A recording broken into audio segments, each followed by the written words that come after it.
Bueno, Iñigo, ze valorazio, ja denbora pixka pasatu da, ze moduz?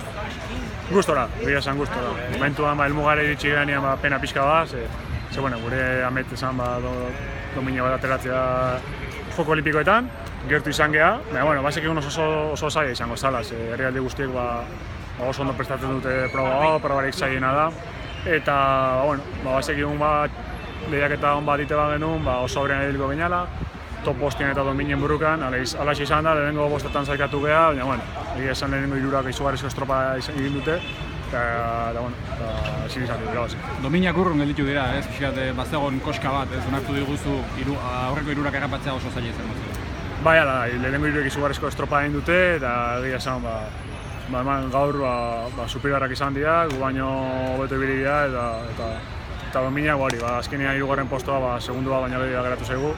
Pena izan da laugarren posto hori, zera batean emaitz eta laugarren jarri digute, fotofinishian erabakitzen ondia zein zan laugarren bosgarren, azkenean bosgarren, baina bueno, alare postu bikaina da, minutuak pasatzen ari da aurrea eta konturatzen zea, izugarrizko postua dela, diploma, eta gero eta guztu dago egia esan. Jendetza batu da Zumaian zu ikusteko, jendeak harri duzu ona, zer egite, badokazu zein eskerrek eman, ez? Egia esan bai, oso eskertutan nago, egia esan ogore bada, bai hemen egon izan dira nire kuadria guztia, familiarean, nire neska, Zumaian bildu da jende guztia, beko plazan, bataia handian, karrera segitzeko eta animatzeko.